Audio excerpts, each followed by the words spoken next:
नमस्कार, मैं हूं अंशुमान। क्रिप्टो काउंटर पर आपका स्वागत है। क्रिप्टो बाजार के लिए पूरी दुनिया में रेगुलेटर्स की तरफ से बेहद अच्छी और उत्साहवर्धक खबरें आ रही हैं, मगर बाजार सुस्त है, हलचलें कम हैं। चलिए सीधे चलते हैं बाजार की तरफ और देखते हैं क्या हुआ।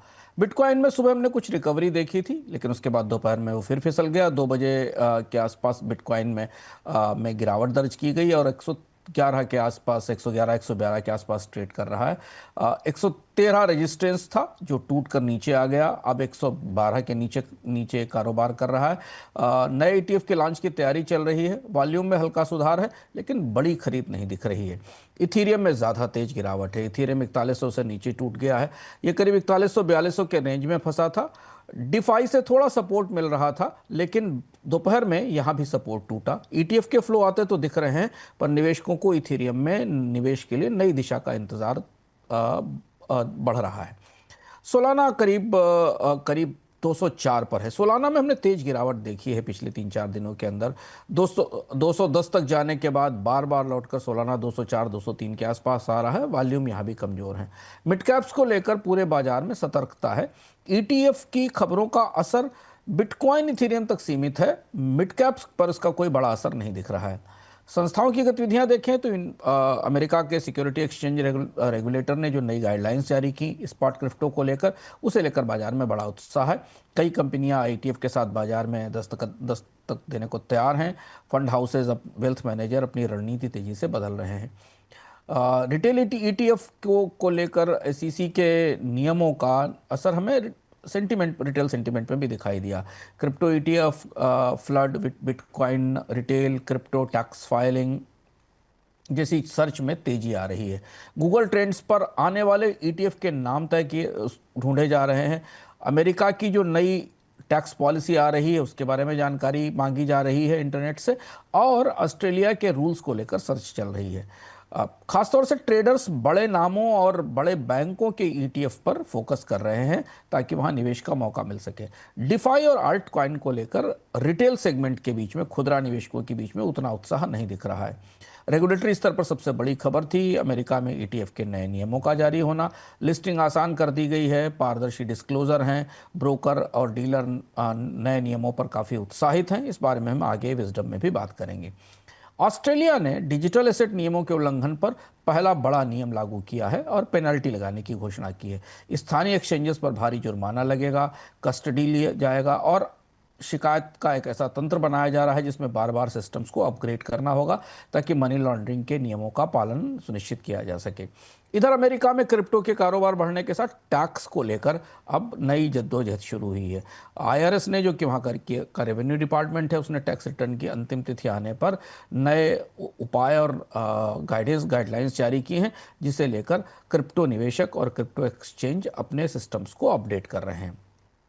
एक्सचेंज और कारपोरेट खबरों में, अब एक्सचेंज नए ईटीएफ की तैयारी कर रहे हैं। अमेरिका के ट्रेडिंग प्लेटफॉर्म, ब्रोकर्स और कई बैंक अपने डेटा इंटीग्रेशन को, डिस्क्लोजर्स को, क्लाइंट रिपोर्टिंग के टूल्स को एसईसी के नए नियमों के हिसाब से बदल रहे हैं ताकि नए ईटीएफ लॉन्च किए जा सके।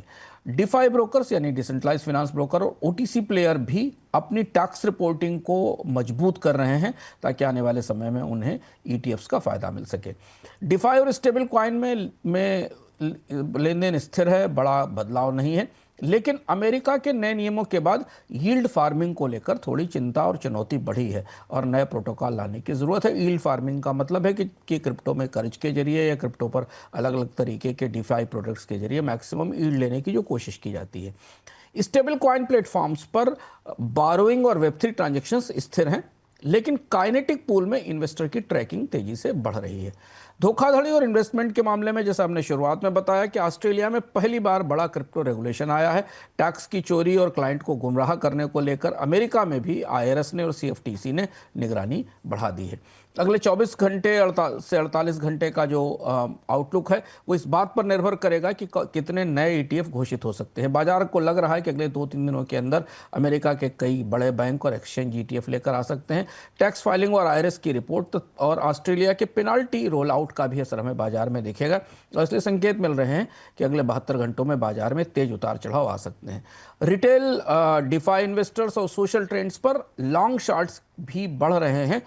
अगर इनमें ज़्यादा बढ़ोतरी होती है तो कीमतों में गिरावट आ सकती है।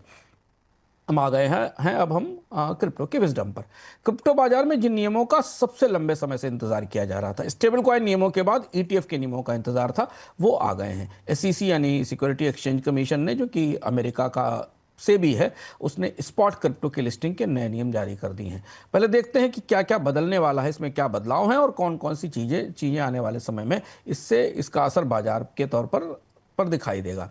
ईटीएफ की लिस्टिंग की प्रक्रिया तेज हो गई है, काफ़ी स्पष्टता है, ब्रोकरों को कम इंतजार करना पड़ेगा, पारदर्शिता है, एक समान नियम होगा, एक समान एक्सेस होगी। हर ईटीएफ में कड़े डिस्क्लोजर के नियम हैं, म्यूचुअल फंड की तरह एनएवी की जानकारी पब्लिक को देनी होगी, रियल टाइम रिपोर्टिंग करनी होगी, ऑडिट और टैक्स और कस्टडी के नियम सबके लिए एक जैसे होंगे। एक्सचेंजेस पर डेटा की सुरक्षा और ग्राहकों की शिकायत का एक पूरा तंत्र स्थापित किया जाएगा।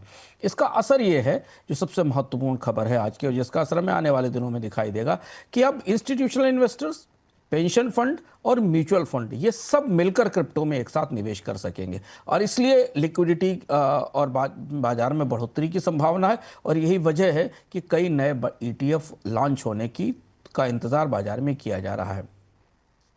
रिटेल ट्रेडर्स और प्रो ट्रेडर्स के लिए, बड़े फंड के लिए निवेश के खाते खुलवाना आसान होगा, और इन्वेस्टमेंट की जो टेक्निकल पेचीदगियां हैं उनसे भी उन्हें राहत मिलेगी। स्पेकुलेटिव टोकन, फर्जी प्रोडक्ट और मार्केट फ्रॉड पर अब रोक लगेगी, जिससे कि ईटीएफ उनमें निवेश ना कर सके।